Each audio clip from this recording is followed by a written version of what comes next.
like this line.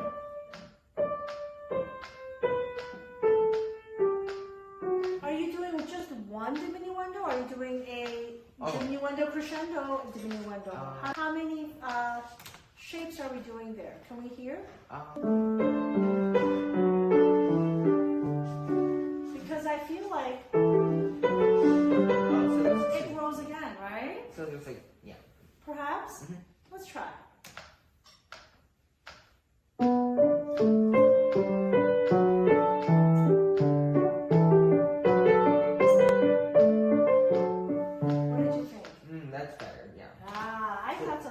Yeah. Do you want to draw those dynamic markings in your score? Sure. Got it. Very nice. Now, good.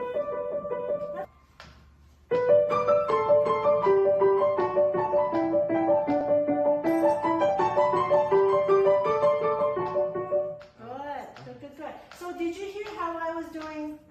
Yeah. Can you play that line, just a big melody note?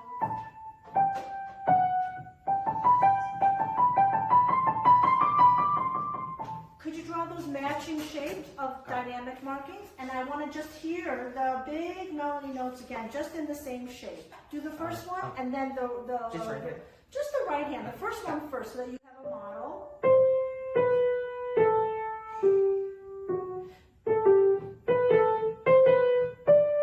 How about the second one now?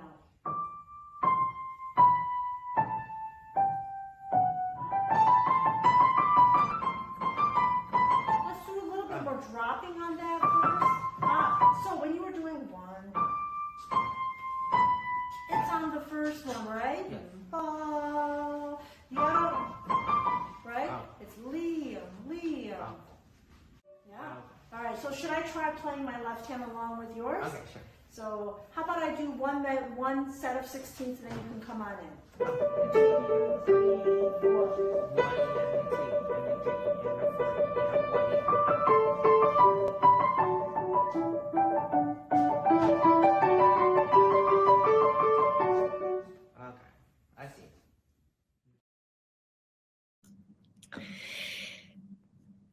Yeeseon, I love all the work on phrasing there. It's really delightful to see, especially how he is so active. He picks up his pencil and marks it all in his score and is being really careful in thinking about his phrasing.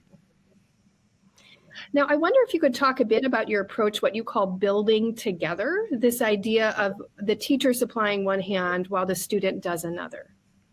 Yeah. So at this juncture of intermediate level concepts and skills, there's a confluence. There's the rhythm element, the musical elements, and we need to shape those artistically. So while these skills were separately approached before we worked on each of those elements, we're trying to present a new image in this fluency. So that's sort of my approach to making music and playing together. So I can respond to his phrasing and he can respond to mine. The ear gets much more attuned to playing and listening. And then there's just more responsive music making in the moment. Yeah, we could see his ear engaged. I mean, you could really see him listening, right? And then the fact that he knew exactly what to document in his book, right? Yes. Yeah, we could see the product of that. It's lovely. Now, I'm going to show a quick snapshot of the score of this, because in our second clip, you do something that you call improvise with this sonata. So here, let me click this. So would you talk us through what you're going to improvise with in this next clip? So if you heard, the challenge was the green part. So he could do the original phrasing, the one in the yellow, but the challenge is then the 8th notes turn to 16th notes. The melody gets a little bit more modified, varied. And so though there's a rhythmic challenge, there's a tempo challenge, there's a hands together challenge. So all those things are happening. So we try to focus on the cue, try to focus on the strength, as you heard, very beautiful phrases beautifully. So we're leading with that beautiful line. and we improvise the rest. Excellent. Let's listen to this in practice.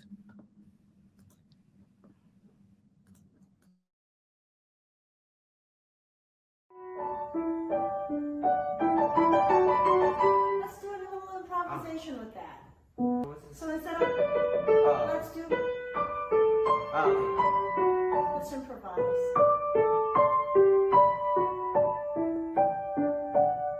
Then,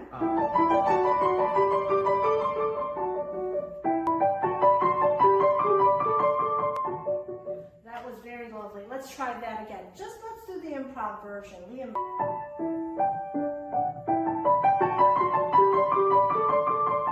How about we help since the left hand comes in first?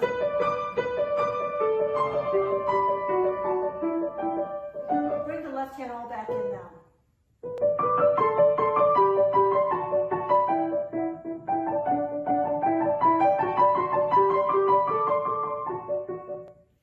Okay, let's do both. Okay.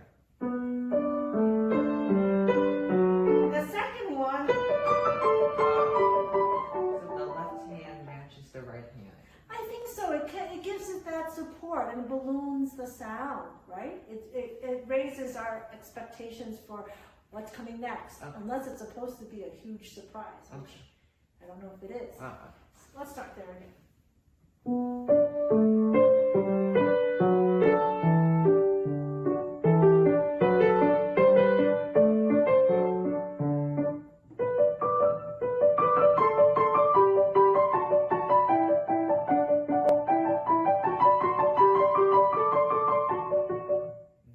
What did you think? Nice. That was Nice.